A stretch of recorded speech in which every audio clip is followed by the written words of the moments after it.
โซนี่บริษัทสัญชาติญี่ปุ่นที่ตอนนี้มีมูลค่ามากกว่า 169,000 ล้านดอลลาร์สหรัฐครั้งหนึ่งนะเคยเป็นแค่ร้านซ่อมวิทยุเล็กๆที่เกิดขึ้นในวันที่ประเทศญี่ปุ่นเพิ่งพังพินาศมาจากการแพ้สงครามโลกเลยแล้วจะบอกว่าเส้นทางของโซนี่กว่าจะมาได้ขนาดนี้ห่างไกลจากคำว่าโรยด้วยกลีบกุหลาบมากค่ะเพราะว่าโซนี่สร้างแล้วเจ๊งแล้วสร้างแล้วเจ๊งแล้วสร้างแล้วเจ๊งคำถามคือทุกๆครั้งที่โซนี่แบบสร้างแล้วพังเขากลับขึ้นมาได้ยังไงให้มันปังกว่าเดิมด้วยตรงนี้คือจุดที่ทรายไปอ่านแล้วรู้สึกว่ามันเป็นแรงบันดาลใจมากๆเลยที่อยากให้ทรายนะเอามาเล่าให้ทุกคนฟังวันนี้เพราะว่าวิธีการที่โซนี่ลุกขึ้นมาได้จากความพังของเขามันคือเอกลักษณ์ของความเป็นนักสู้แล้วก็เป็นนักธุรกิจชาวญี่ปุ่นเลยค่ะแล้วบอกเลยว่าเส้นทางการแข่งขันของโซนี่ตลอดทุกๆสนามดุเดือดมากอะไรก็ตามที่เป็นธุรกิจที่มันมีส่วนแบ่งผลประโยชน์ทางการเงินเยอะคู่แข่งดุเสมอและที่ทรายว่าเรื่องนี้มันน่าสนใจตอนนี้นะคะเพราะว่าตอนนี้หุ้นโซนี่นะมันกำลังขึ้นค่ะแล้วมันจะขึ้นแบบอีกนิดเดียวมันจะไปออลไทม์ไฮแล้วส่วนเรื่องราววันนี้นะทรายเชื่อเลยว่ามันจะเป็นแรงบันดาลใจให้กับคนที่กำลังฝันกำลังเริ่มหรือว่ากำลังอยู่ในขั้นตอนการสร้างให้ไปต่อได้ค่ะวันนี้เรามาฟังเรื่องราวในทุกๆสนามที่โซนี่เขาลงไปแข่งจนกระทั่งสามารถสร้างอาณาจักรตั้งแต่ศูนย์ไปถึงแสนล้านด้วยกันค่ะ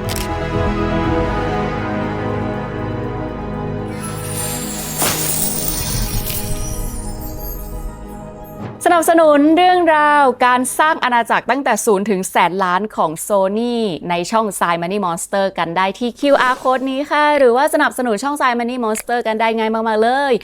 กดไลค์กดแชร์กดคอมเมนต์มาคุยเล่นกันนะคะกดมาส่งแรงบันดาลใจของคุณให้กับทรายให้กับทุกๆคนที่เข้ามาอ่านค่ะและที่อยากจะให้ช่วยกันทำมากที่สุดคืออย่าลืมกด subscribe เอาไว้ให้หน่อยนะคะเผื่อว่าคราวหน้าทรายลงคลิปใหม่เราจะได้เจอกันไงดีเปล่าขอบคุณค่ะเรื่องราวของโซนี่วันนี้ทรายจะต้องเล่าเริ่มจากฉากในวันนั้นก่อนนะฉากที่ทรายจะเล่าเริ่มต้นตั้งแต่วันที่6และ9สิงหาคม1945ประเทศสหรัฐอเมริกาปล่อยระเบิดปรมาณูลงมาถล่มประเทศญี่ปุ่นที่เมืองฮิโรชิมาและนางาซากิทำให้มีผู้คนเสียชีวิตทันทีมากกว่า100,000 รายและประเทศญี่ปุ่นจะต้องกลายเป็นประเทศที่ยอมจำนนหรือว่ายอมพ่ายแพ้ต่อสงครามอย่างสมบูรณ์ส่วนพระเอกในเรื่องนี้นะคะชื่อว่าอากิโอะโมริตะแล้วก็มาซารุอิบุกะค่ะเป็น2วิศวกรที่เคยทำหน้าที่ออกแบบอาวุธออกแบบเทคโนโลยีให้กับกองทัพญี่ปุ่นตอนที่ยังมีสงครามแต่ตอนนั้นคือพวกเขาก็ตกงานทันทีนะคะเพราะว่ามันไม่เหลืออาวุธให้ออกแบบแล้วล่ะค่ะในวันที่ประเทศแพ้สงครามไปเรียบร้อยซึ่งเอาจริงๆตอนนั้นเหมือนจะดีเหมือนกันนะคะเพราะว่าอากิโอะกับมาซารุเนี่ยคือเขาชอบเทคโนโลยีชอบความเป็นวิศวกรก็จริงแต่เขาก็ไม่ได้ชอบมากที่ผลงานของเขาเนี่ยถูกเอาไปทำเป็นอาวุธในการสู้รบค่ะ2คนนี้เขาคิดว่าเขาอยากจะทำสร้างเทคโนโลยีนะคะเพื่อที่จะให้เทคโนโลยีของเขาทำให้คุณภาพชีวิตของผู้คนดีขึ้นและหลังจากที่ประเทศญี่ปุ่นแพ้สงครามอากิโอะก็แยกย้ายไปสอนหนังสือที่มหาวิทยาลัยนะคะส่วนมาซารุก็ไปเปิดบริษัทเล็กๆของตัวเองเอาจริงๆทรายเล่าเรื่องราวเกี่ยวกับบริษัทที่จากศูนย์ไปถึงแสนล้านมาหลายเรื่องแล้วซึ่งหลายๆบริษัทเนี่ยตอนที่เริ่มต้นจากเล็กๆแล้วกำลังจะโตไปเนี่ยจะต้องโดนกดดันด้วยภาวะทางธุรกิจโหดร้ายอะไรเงี้ยเป็นเรื่องปกติแต่บริษัทของมาซารุวันนั้นไม่ปกติเพราะสิ่งที่มากดดันบริษัทของมาซารุมันไม่ใช่แบบธุรกิจอันโหดร้ายแข่งขันกันแบบนั้นแต่มันดาร์กกว่านั้นเยอะเลยอยากให้เห็นภาพฉากวันนั้นนะมาซารุสร้างบริษัทขึ้นมาหลังจากที่ญี่ปุ่นแพ้สงครามโลกใช่ป่ะเพราะฉะนั้นฉากเบื้องหลังบริษัทเล็กๆของมาซารุวันนั้นนะคือความพังพินาศของประเทศญี่ปุ่นค่ะซึ่งเป็นหนึ่งในพื้นที่ที่แย่ที่สุดในโลกที่จะก่อตั้งธุรกิจขึ้นมาเลยก็ว่าได้เมืองใหญ่ๆในญี่ปุ่นตอนนั้นคือพังเป็นซากนะคะผู้คนในประเทศญี่ปุ่นประชากรประมาณ 50% ของประเทศไม่มีบ้านอยู่พอไม่มีบ้านอยู่มันก็ไม่มีเงินไม่มีเสื้อผ้าดีๆใส่หรอกค่ะและอย่าลืมนะว่าประเทศญี่ปุ่น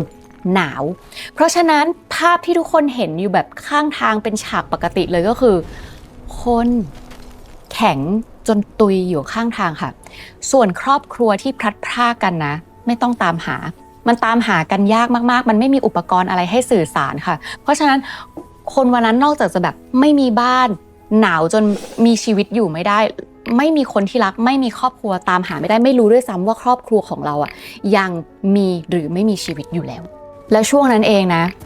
มันเป็นช่วงที่เคยได้ยินใช่ป่ะที่ว่าผู้หญิงญี่ปุ่นจะต้องไปนอนคือทำงานบริการให้กับทหาร GI จากประเทศสหรัฐอเมริกา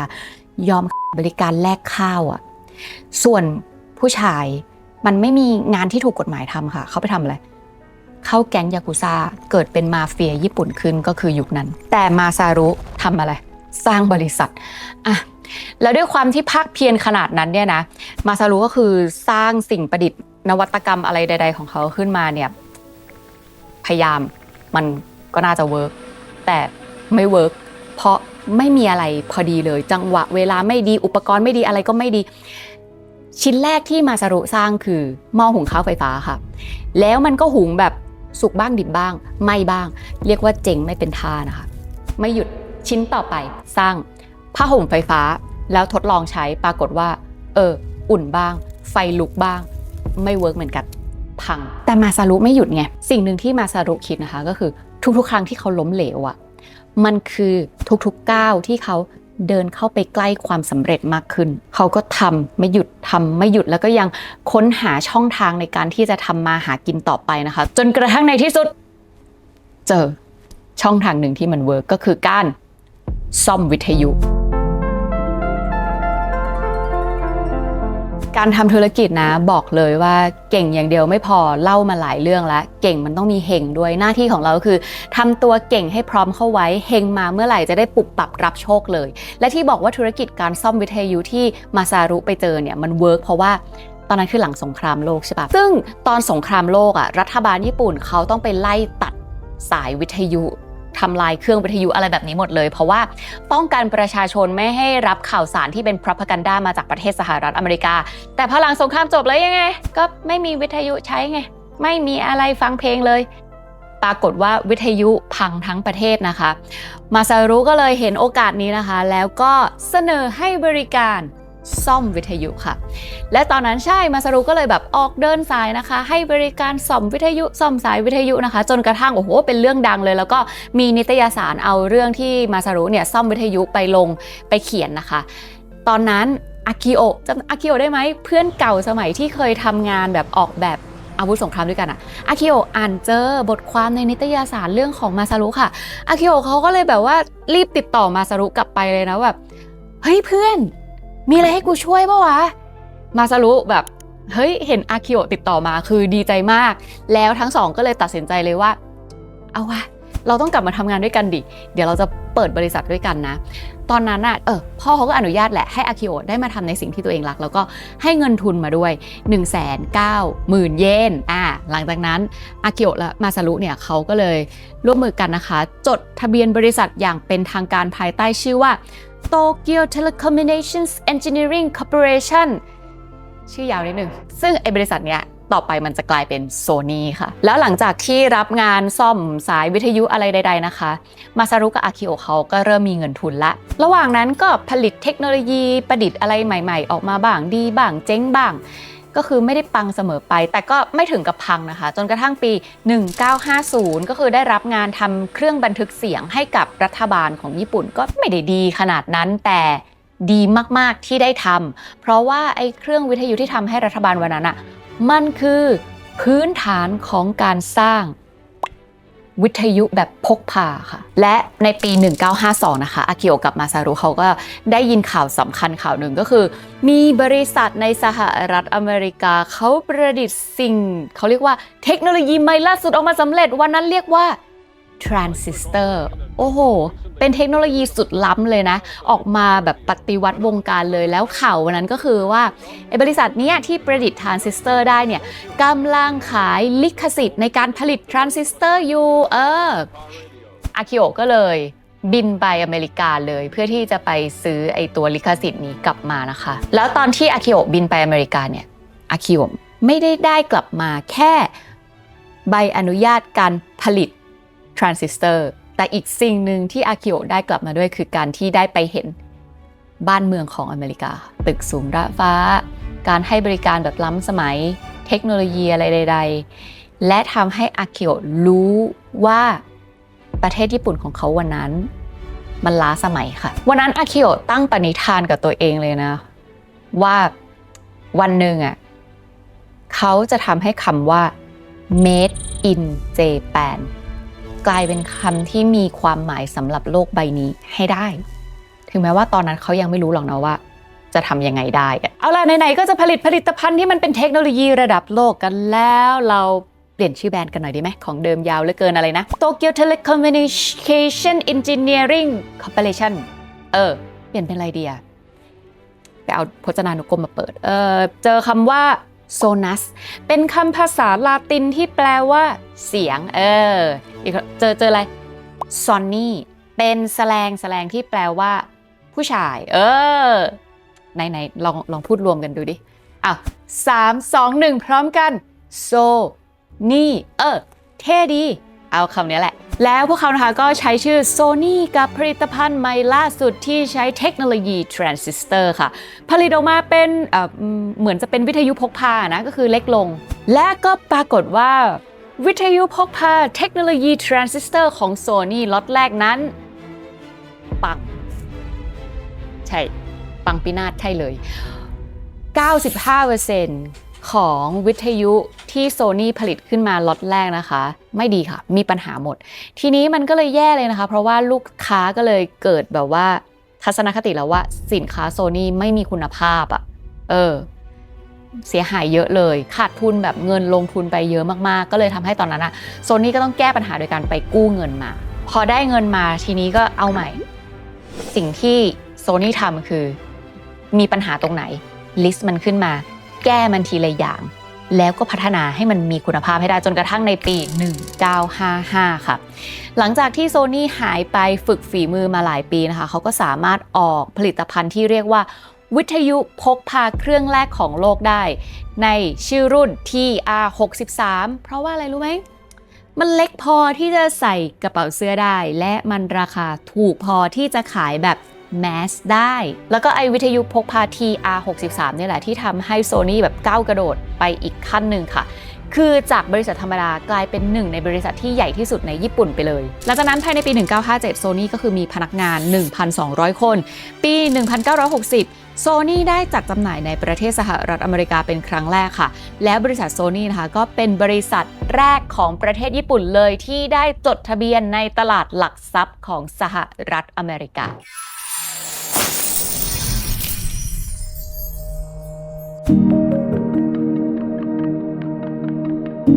ถัดจากทรานซิสเตอร์เราไปสนามต่อไปกันเลยค่ะนั่นก็คือสนามของทีวีสีซึ่งจริงๆทีวีสีในโลกตอนนั้นมันมีมาตั้งแต่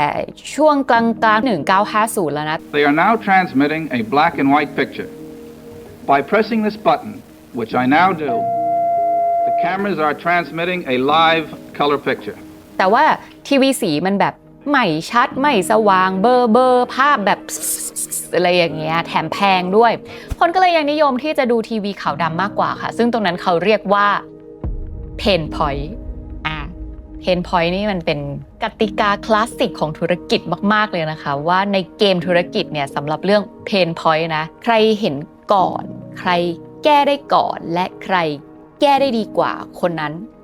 ชนะและในปี 1960 นะคะ Sony ก็ได้เริ่มผลิตภัณฑ์ที่เป็นทีวีสีของตัวเองเป็นครั้งแรกแล้ว Sony ก็คือไม่ใช่แค่เอาเทคโนโลยีเดิมมาปรับปรุงแต่เริ่มต้นออกแบบเทคโนโลยีใหม่ตั้งแต่แรกเลยและ Sony ทำได้ไม่ดีอีกแล้วค่ะ Sony ผลิตทีวีสีขึ้นมาล็อตนั้นเนี่ยนะคะเรียกว่าไม่ได้เลยคือมีปัญหาแทบจะทุกเครื่องเลยทำให้ตอนนั้นคือก็ใช้เงินแบบเยอะมากๆแล้วในการที่แบบลงทุนพัฒนาผลิตทีวีสีขึ้นมาต้องขายขาดทุนนะขาดทุนแบบครึ่งเลยเพื่อที่จะระบายสินค้าล็อตนั้นออกไปเรียกว่าตอนนั้นเป็นการสูญเสียครั้งหนึ่งที่ใหญ่ที่สุดในประวัติศาสตร์ของ Sony เลยและใช่นี่ไม่ใช่ครั้งแรกในความพังของ Sony ทำพังมาหลายครั้งแล้วซึ่งแน่นอนมาซารุไม่ยอมแพ้ค่ะสู้ต่อไปมาซารุให้ทีมของเขาจินตนาการใหม่หมดทั้งกระบวนเลยว่าเฮ้ยเราลองมาคิดกันดิว่าทีวีสีเนี่ยมันต้องเวิร์กยังไงมันต้องทำงานยังไงมันจะต้องมีเทคโนโลยีอะไรตรงไหนบ้างไอ้ที่พลาดไปแล้วช่างแม่งพลาดได้แต่ปล่อยผ่านไม่ได้พอลิสต์มาปุ๊บนะแก้มันทีละข้อพอแก้ได้เผ พิ่มให้มันมีคุณภาพมากขึ้น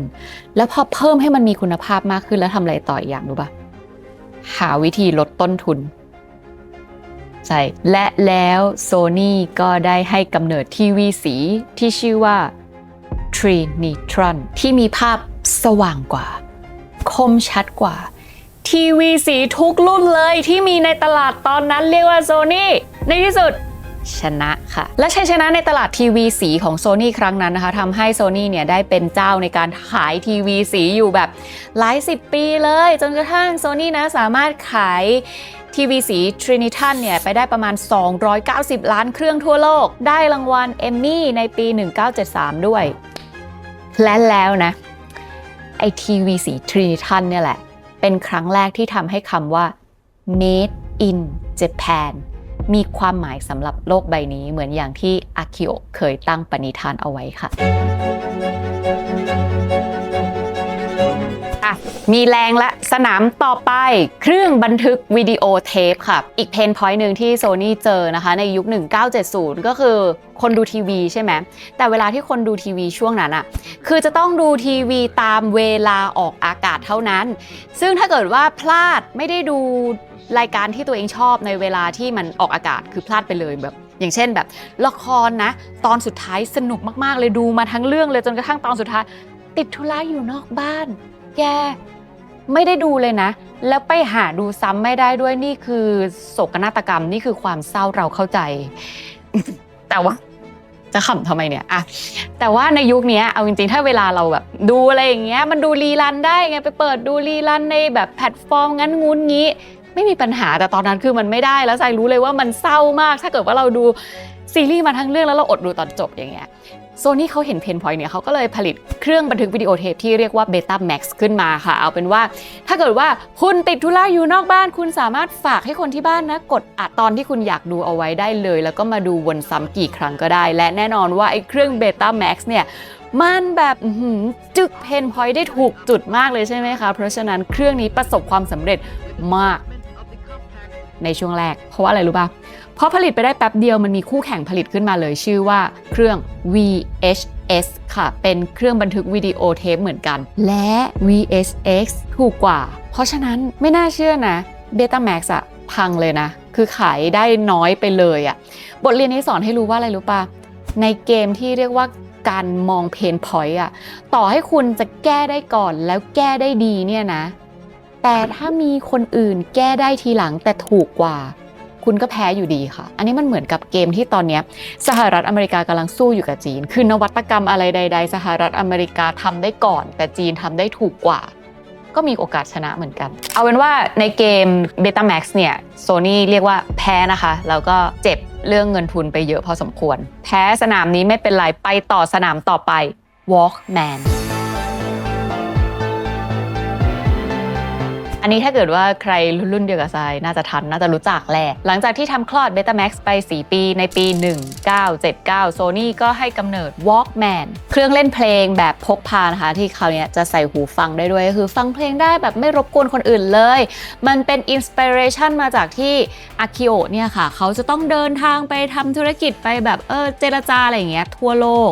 แล้วก็รู้สึกเบื่อแหละเวลาเดินทางก็เลยกำลังคิดว่าจริงๆถ้าเกิดว่าตอนระหว่างเดินทางนะสามารถที่จะฟังเพลงไปด้วยได้แล้วไม่รบกวนชาวบ้านจะดีมากก็เลยประดิษฐ์ Walkman ขึ้นมาเลยแต่ตอนนั้นอ่ะมันก็มีปัญหาอยู่นะคะว่าWalkman คือใส่หูฟังไม่รบกวนคนอื่นใช่ป่ะแต่เชื่อเปล่าว่าปัญหาตอนนั้นมันเป็นปัญหาเรื่องวัฒนธรรมเพราะว่าวัฒนธรรมของญี่ปุ่นตอนนั้นอ่ะคนที่จะใส่หูฟังอ่ะมีแต่คนที่แบบมีความบกพร่องทางการได้ยินเท่านั้นคือจะถูกมองว่าเป็นคนแบบหูหนวกหรือเปล่าหรืออะไรแบบนี้เพราะฉะนั้นการใส่หูฟังมันจะดูแบบไม่ได้ดูดีไงคนก็เลยคิดว่าเนี่ยนะเดี๋ยว Walkman เนี่ยนะจะกลายเป็นผลิตภัณฑ์ตัวเจ๊งตัวต่อไปของ Sony แต่อากิโอะก็คือคิดว่าแบบสู้ดีวะไม่เป็นไรเราทำให้มันดีที่สุดเท่าที่เราจะทำได้นี่แหละแล้วอากิโอะนะประกาศเลยว่า Walkman นะถ้าผลิตออกมาแล้วขายได้ไม่ถึง 30,000 เครื่องอากิโอะบอกฉันลาออกปรากฏว่าพอ Walkman ผลิตออกมาผลิตได้เกินคาดไปนิดหน่อยขายไปได้ทั้งหมด385ล้านเครื่องค่ะอากิโอะไม่ต้องลาออกจ้าแถมรอบนี้ก็คือ ก็ขายได้เยอะได้เงินทุนเพิ่มมาขยายอาณาจักรด้วยซึ่งสนามต่อไปเนี่ยไป disrupt คนอื่นแล้วนะ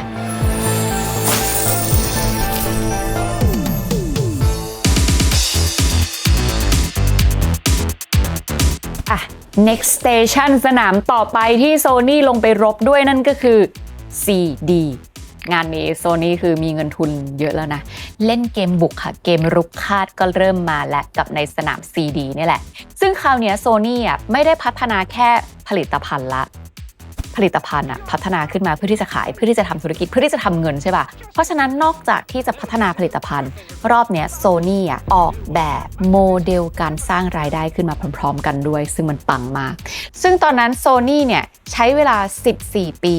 กับเงินทุน$30 ล้านสหรัฐร่วมมือกันกับ CBS Record แล้วก็ Philips นะคะเพื่อที่จะสร้าง Compact Disc หรือว่า CD ขึ้นมาใช้ในการบันทึกเสียงด้วยรูปแบบดิจิทัลส่วนโมเดลการสร้างรายได้ค่ะโซนี่ก็คือออกแบบมาอย่างดี4ช่องทางเลยนะคะกระจายความเสี่ยงด้วยเห็นปะอันแรกคือสร้างรายได้จากโรงงานผลิต CD ค่ะอันนี้ง่ายๆอันที่2คือขายลิขสิทธิ์ในการเป็นผู้ผลิต CD ด้วยเหมือนอย่างตอนที่ Sony เคยไปซื้อลิขสิทธิ์การผลิตทรานซิสเตอร์มาจำได้ใช่ไหมข้อ3คือขายเครื่องเล่น CD ด้วยแล้ว Sony นะคะก็คือเริ่มขายเครื่องเล่น CD ครั้งแรกปี1982ค่ะและ4ขายเพลงของศิลปิน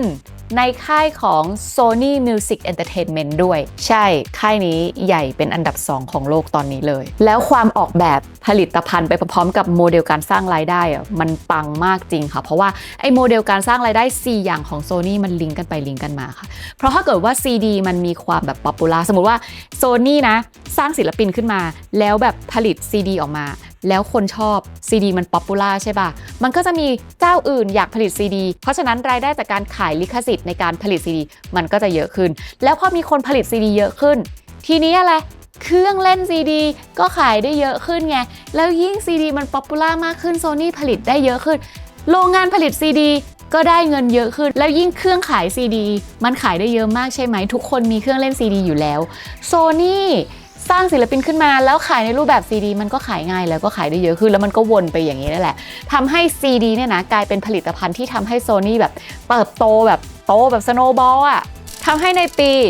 1988นะคะ Sony จากที่เคยร่วมมือกับ CBS Records เลิกไม่ร่วมมือแล้วซื้อ CBS Record ไปเลยด้วยเงิน$2,000 ล้านสหรัฐค่ะแล้วอีกหนึ่งกลยุทธ์สำคัญของ Sony นะคือ Sony ไม่เคยหยุดเลยค่ะ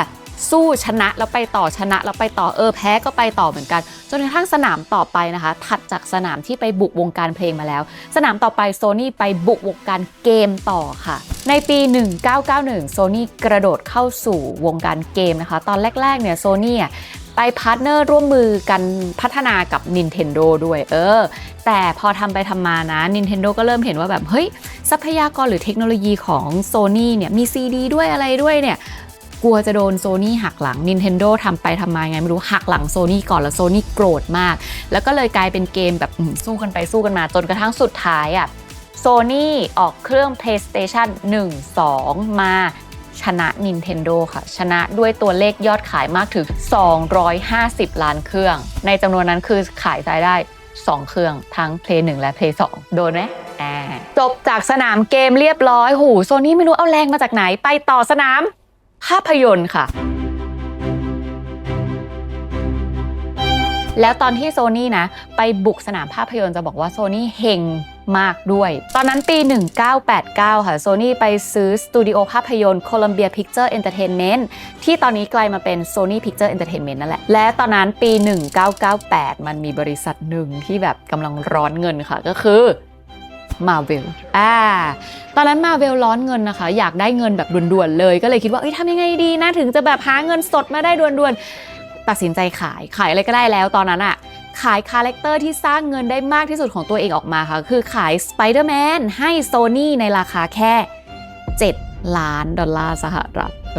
Sony ก็แบบชอบเลยหลังจากที่ Sony ได้ Spider-Man มานะคะก็ผลิตหนัง Spider-Man ออกมาแบบฉ่ำมากตั้งแต่ปี2002ครั้งแรกที่ Sony ผลิตหนัง Spider-Man ออกมานะคะใช้ต้นทุนไป$140 ล้านสหรัฐได้เงินกลับมาเท่าไหร่รู้ป่ะ$825 ล้านสหรัฐนั่นเรื่องเดียวซึ่งหลังจากนั้นSony ก็คือผลิต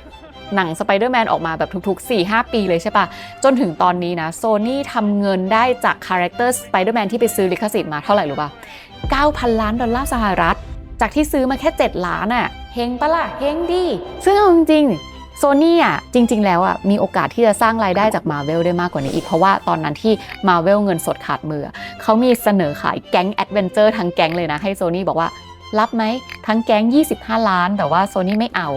ถ้าเอามาเนี่ยตอนนี้อาจจะฉ่ำไม่รู้ฉ่ำสร้างรายได้หรือว่าฉ่ำไม่สร้างรายได้เหมือนกันนะหลังจากนั้นโซนี่คือก็ไม่ห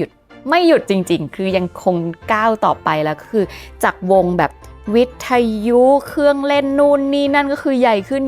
จนกระทั่งไปวงการประกันชีวิตธนาคารเทคโนโลยีหุ่นยนต์เทคโนโลยีชีวภาพรถยนต์ EV ไฟฟ้าเห็นปะนั่นคือแบบทำไปเจ๊งไปลุกไปล้มไปขึ้นมาชนะไป